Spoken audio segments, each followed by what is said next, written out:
Yes, anaitwa Uncle B Mwami Classic bana. Big up sana kwanza kwa song yako Igisuma.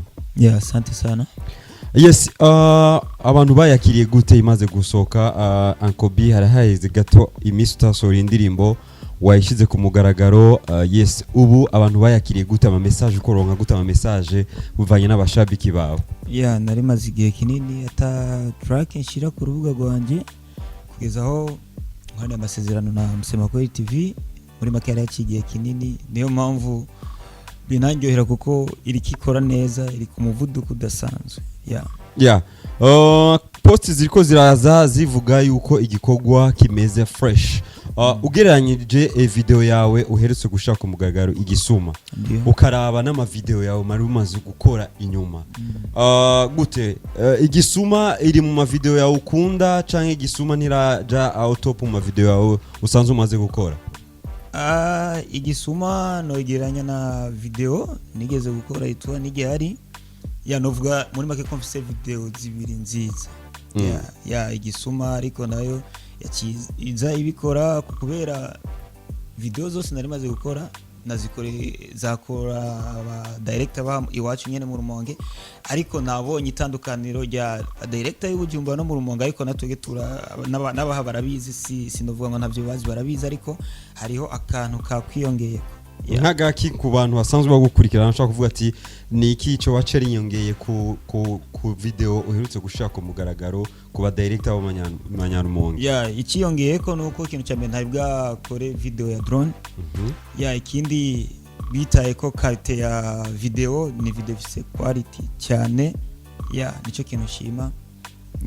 Igihe wakora ama video yose none nta ma drone wahora ukoresha canke yari uburyo wabura uburyo sinahura canke n'aba director bo mu Rumonge nta ma drone bahora bakoresha mu clip za?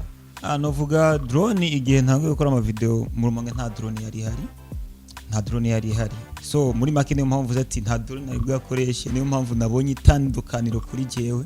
Niyo mpamvu ndashimye kugira nka track ya kabiri video nziza novuga amaze gukora. Yes, nituhava tukirandira ko ariko Jenizere ko ama drone yarasanzwe hari intambuko profession warasanzwe bafise drone, option yarasanzwe bafise drone, nabandi genzi bafise ama drone, ariko nizere peut-être yuko ni aba director bari basanzwe ukorana batashaka gushira ama drone mu ndirimbo zawe.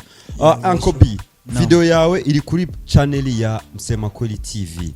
Yari amasezerano hagati yawe na Msemakweli canke washatse gusa uyubahe? Amasezerano dufitaniye igikorwa ciwanje kijya kuri channel yabo. Ukene ya Uncle B wanditse Uncle B zine raduga, ariko indirimbo isanga kuri channel ya Msemakweli TV. Yes, uno munsi twitega iki kuri channel yawe warusanzwe ukoresha nka Uncle B Mwami Classic? Channel yanje izobandanya ikora ariko izokoresha umwana w'umukobwa. Izokoresha umwana w'umukobwa? Ni mapya twibie siri. Uwo mwana w'umukobwa ni mushasha, azoza nk'umuririmbyi wa Uncle B, umuririmbyi wa Njombe, tubwire neza tubitaho neza. Bivanye n'ukuntu ndi mu producer kandi ntifuza yuko channel yanje yoca ihagarara. Hari impano nshasha, umuririmbyi azohagarikiwe nanje, azoba ari ahagarikiwe nkanje mu producer. Niyo mpamvu ibikorwa by'ibibazo bandaniza kuri channel yanje. Bati uronsa mahera ayahana bandi. Ati uno munsi umuntu ashaka kwibaza yuko ubu uri muri Msemakweli TV, nico gituma wavuze ati nanje mfate mu mugongo abandi bari nivyo. Nuko musaza? Birashoboka hanini urumva n'intego yuko ati channel yanje ntigume yicaye. Okay. Yitwa gute no muririmbyi mushasha tuzobona canke na iracari banga? Aracari banga. Ariko vuba cyesona. Yes, tugarutse gato y'amasanamu y'indirimbo yawe Igisuma. Yes, nabonye commentaire bavuga yuko umu video vixen no mu video yagaragaye mu ndirimbo ya D1, ariko mu ndirimbo yawe ntiyagaragaje sana isura. C'était quoi ça? Yari kunyegeza, yari kumunyegeza, yari biki? Ntiyagaragaye cyane isura ngo abantu bamenye make neza, utagize ama pose ntushobora kumenya wari we. C'était quoi?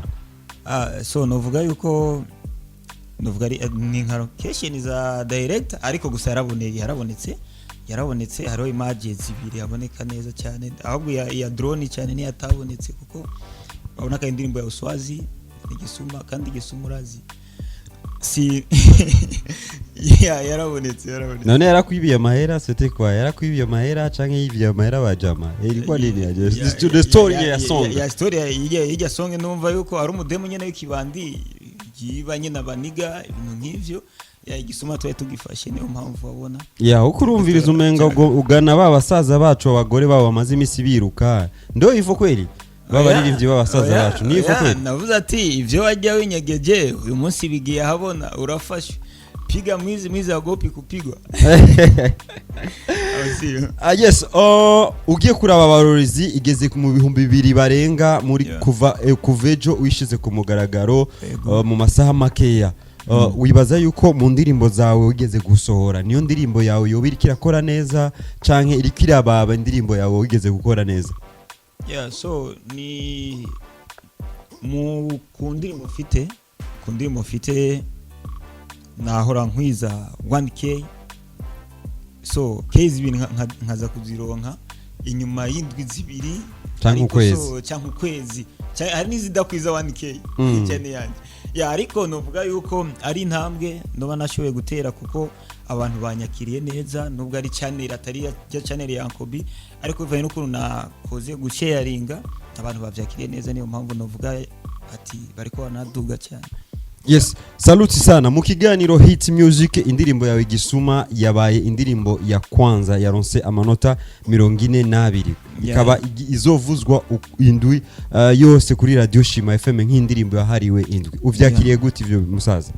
Ico ndashimira kwanza abantu bashoboye kuntora nimwe ndavugira ati no gutera no shobora no kuvuga yuko nashoboye gutera indi ntambwe kuko abantu nakare bivaye no kunda heruka gusohora indirimbo kera nuvuga kare yo mpamvu ariko baranshikira cyane kandi nankeka bivaye no kuntu igikorwa gihagaze no kuntu bacakiriye no reka ndabashimira ati merci beaucoup wantoye wese.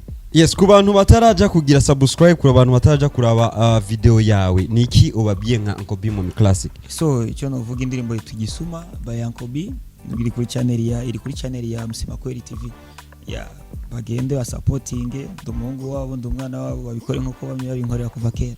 Yes, umuziki wo mu Rumonge muri rusange usanzwe uri producteur usanzwe uri umuririmbyi muri rusange ubona gute uno munsi nk'umwaka wa 2026 ugitangura? Sorry gato uvuze umuziki wo mu Rumonge muri rusange nkawe nk'usanzwe uri umuhinyanyozi kandi usanzwe muri umuririmbyi ubona gute muri uno mwaka ugitangura uno mwaka wa 2025 ubona gute uno mwaka ushobora gukora ubitangazo kubitangaro canke wapi urashobora kumera nka umwaka uheze? So novuga ikintu cyane cyo novuga nko kuri production kuva umwaka utanguye nta track y'umuririmbyi ndakora ariko nko ku ruhande rw'iwanje ndizeye ko ibintu bizogenda neza kuko novuga yuko ntanguye umwaka neza kuko ni track imeze neza batarayirabaje kuri YouTube bayirabe ndakeka bikazobandanya uko imbere ni heza akavuze Tiger Breeze.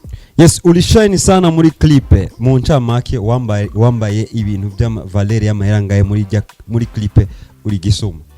So novuga muri clip uri Gisuma Msema Kweli irafite abantu batandukanye, irafite abantu bajeje kwambika baririmbyi, irafite abantu bajeje ubusafiri, bafite imiduga itwara abasani ibintu nyene nk'ivyo. Muri make nta bagiye bakora shopping, so nibanga ryaba ariko sindabwira ngo bihagaze amafaranga nganuka ariko ni amafaranga menshi amafaranga menshi lebo niyo yanyambitse kuri video. Yes, utireo ni impinduka yabaye ikomeye sana. Yes, twende na kapela kidogo kule ndani ya Igisuma kidogo kama sekunde 5 alafu wana pale tuambiwe waende kusubscribe kwenye channel ya Msema Kweli TV. Nagutoye nkugira umugenzi, bukeye nkugira umukunzi, ivyo njura mara. Akumbe wari umushenzi, ivyo wajya winyegeje, uyu munsi bigiye habona. Ivyo wajya winyegeje, uyu munsi bigiye habona. Piga mwizi piga, mwiza ogopi kupigwa. Piga mwizi piga, mwiza ogopi kupigwa. Piga mwizi piga, mwiza ogopi kupigwa. Piga mwizi piga, mwiza ogopi. Ni Gisuma niyo ngeso asi. Yes, bagira subscribe rero. Ibana asante sana. Nimbaraka jambo ko guhereza urashobora kubabwira abakunzi bawe. Icyo navuga nuko bandanya supportinga bakunde n'umuziki wacu ahanini abanyarumonge dukunde ivyacu dukunde n'ivy'abandi ariko ikintu cyambere kwanza nyumbani